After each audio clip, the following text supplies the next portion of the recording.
everyone. This is Sarah Berman, and you're watching Practically Writing. Today we're going to be discussing how to make better characters. Characters are an incredibly important part of every story and book you write. So it is really crucial that you get characters that people like. Don't forget to wait until the end of the episode to catch all of my announcements. Yeah, I have announcements. In a lot of ways, characters are more important to the story than even the plot.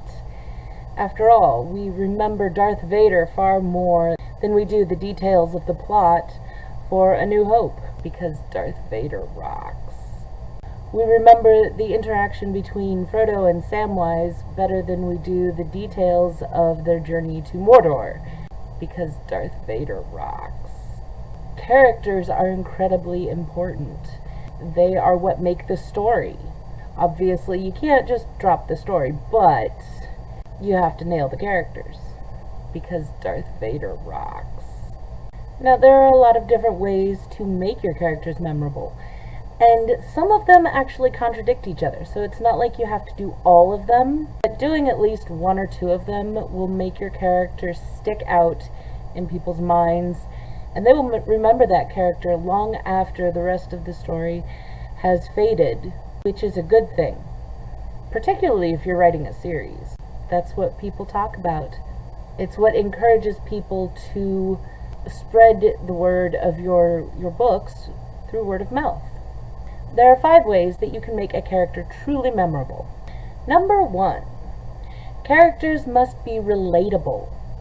Now, this doesn't mean that characters have to be your average Joe, but you have to give them a basis, a relatable basis, something that makes you think, you know what, if I was in that position, I would do the same thing. Totally.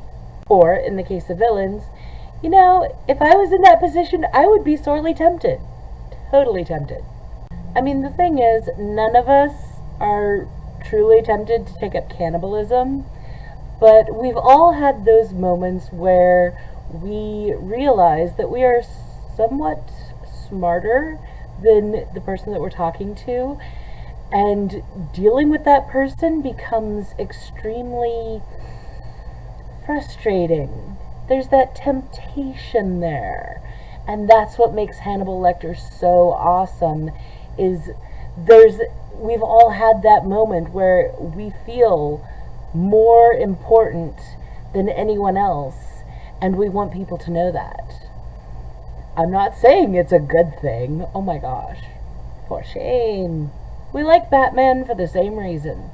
Even though we may not have watched our parents be shot down in an alleyway by, some psychopath.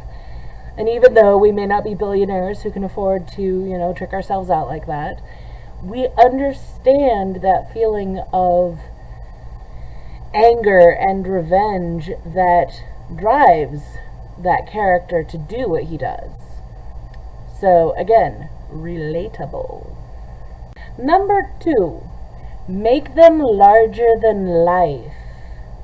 Now, this one may not be appropriate for all genres or all stories or whatever, but taking your character and making them just a little bit extra goes a long way towards making a character memorable. Probably the best example of this is the character of Jack Sparrow from the Pirates of the Caribbean series. This character is literally an alcoholic pirate who fails so much. But he is so extra. He completely goes over the top every time you turn around, and it is fabulous. I think a lot of this stems from our innate desire to, want to have those moments where everybody kind of goes, we want to be that person who is surprising and, awesome, or, just epic for a whole 5 minutes, or something like that. We want to be extra. In terms of villains, check out a horror movie. I mean, come on, those people are always going the extra mile to put the tea in terror. I don't know. Those guys are always going the extra mile just to make you shed a solid gold brick. In fear. Number 3.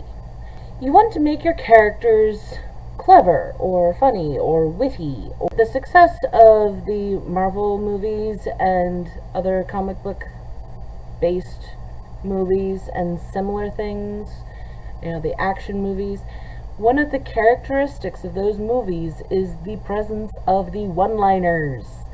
Everybody's quipping, and we love it. We love it when somebody drops the perfect line just before they do something or just after they do something.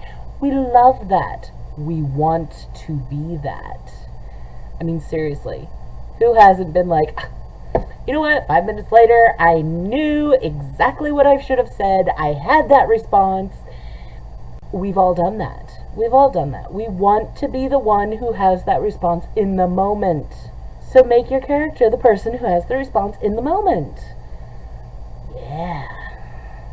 I think one of the things that makes a lot of my characters memorable, there's obviously Nicola from the Too Wyrd series.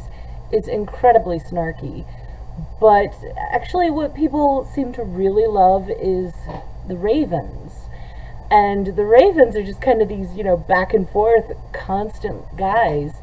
Because the entire purpose of them is that they are sort of intellectual beings.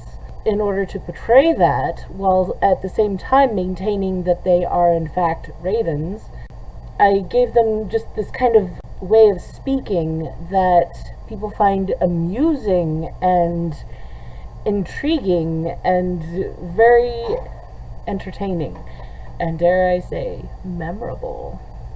For examples of this outside of my own writing, I would have to say, again, any action movie, any Marvel movie, any comic book movie at all, that's what they do. That is so what they do, and we love it. Put in a few one-liners. Make them quippy. Don't forget the puns. We like some puns. Number 4. Your character needs to stay morally consistent. This is a little tricky to explain. A person who is good is going to stay good. What they necessarily consider good may change based on the circumstance. And of course, it's always fun to challenge the paladins to be, all gray and stuff. I love that. But you're not going to have somebody who is an intrinsically good person for no reason turn around and do something evil. They have to have a reason. The thing is, you can have your characters do anything as long as you explain it. They have to maintain moral consistency. And this goes for villains as well. If they are evil, they have to have a reason to not be evil anymore, or to do something that is ostensibly good. It's kind of like the villain saves the puppy dog from, traffic or something. Why? Why is the villain saving the puppy dog? It gives a level of complexity, but, maybe they bond with dogs instead of people. That's a good enough reason. But you have to have a reason. You can't just have somebody be morally inconsistent like that. You have to understand, this is all from their perspective, not from the observer's perspective. So as long as they can justify it as being morally consistent, and we do that all the time. We do all kinds of weird things that we have justified within our own moral compass. But of course, being the author, you have to explain this in detail. So, explain that. Well, I can explain some situations where it's gone wrong. Okay, so I'm going to bring up the Harry Potter series. Dumbledore is a beloved character, yes. I love the character too. But in the end, he essentially had this whole situation set up where Harry had to die. Oh, spoilers, dudes! Guys, it's been like 10 years. I hope you've seen it. So, when Dumbledore is alive, he's a generally good person. He hides things and stuff, but overall, he's a good person. He's got the best interests at heart. And he's shown time and time again that he's willing to go to bat for individuals, even when it seems like it would be better to sacrifice them for the good of the whole group, or the movement, or the goal. When it turns out that he has made this plot essentially to set up Harry Potter for death without telling him, it seems somewhat out of character for him. And a lot of people did have, some issues with that. The thing is that one moment of perceived moral inconsistency really got to people. And that's the kind of thing that you really want to make sure you avoid. That's one of those things that beta readers can really help with, is, saying when somebody's behavior is inconsistent in that way. There's a lot of stories where the villain turns around and saves somebody because essentially their morals actually include this kind of loophole. I would actually put Darth Vader into this category. His redemption was less about, becoming a good person, as it was putting his family before himself, putting his family before his power and his authority. And when you look at the entire trilogy as a whole, that's actually pretty morally consistent for him.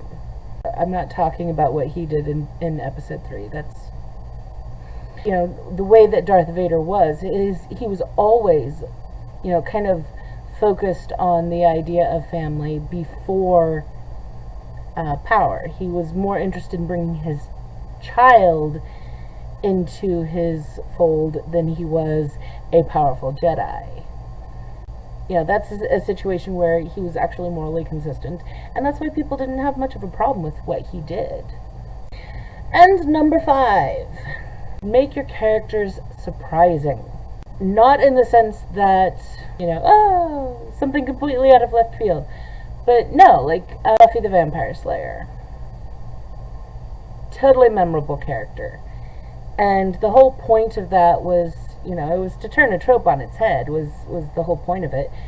But it worked very well because she was a pretty blonde high schooler who was good at cheerleading and, stuff like that. And all the guys thought she was hot and yada yada. And she was the Slayer. She was the one who was saving the world. Now, 20 years later, that itself is a trope, but back then it was actually kind of surprising. We do love to do that. We love to take these things that are kind of locked in, and we twist them, and we make them surprising. And that's when you have a character that is memorable. When you have a gritty cop who's going up against, terrorists, totally basic. When he's doing it for love, surprising and sweet, and that's, by the way, Die Hard. There's something surprising about that. There's something that's a twist. There's something that makes that character unique, and not in a way that people necessarily see coming. Although, in retrospect, it should be obvious, if you know what I mean. In the Rune Spells series, one of the kind of breakout secondary characters was Detective Ames, who people absolutely loved. And I think one of the reasons for that is, he was a typical cop, and then in the end, he ended up surprising people with his behavior. And, that's something that makes these characters memorable, is, they surprise you. They turn around and do something that is, while completely in character, surprising. That is my list of 5 things that you need to consider in making a character memorable. I know there are a lot of other things that go into a character that can make them memorable, a lot of other options. So why don't you comment? Comment what your favorite is. Whether it's your favorite character, whether it's your favorite characteristic, and why they are memorable. We want to know. So leave your comments down below. Don't forget to like this video. Don't forget to ring the bell for notifications of additional videos. Don't forget to follow me on Facebook, Twitter, and Instagram. And Too Wyrd and Fluffy Bunny are still available on Amazon, as are all of my books. Don't forget to check the links. I have selected the winner for the Patreon quarterly giveaway, and you can see all of the information on that on my Patreon. Check out the link below. I know, so easy. I have a new short story coming out in an anthology called Whispers of Hope. It is a charity anthology dedicated to mental health. You can find the link for the pre-order down below. The release date will be the first part of June, so don't forget to grab your copy and get it right away. I will also be putting the link down below for our cover release giveaway for that anthology. Check it out. It may be just the thing you was looking for. Don't forget to leave your questions, comments, queries, posers, and criticisms in the comment section below. I know, I'm asking for it. That's all for this week. See you later. Oh, and by the way, he's really a lizard in disguise. That's been done. We like word of mouth. Word of mouth. Quip it, quip it, quip it.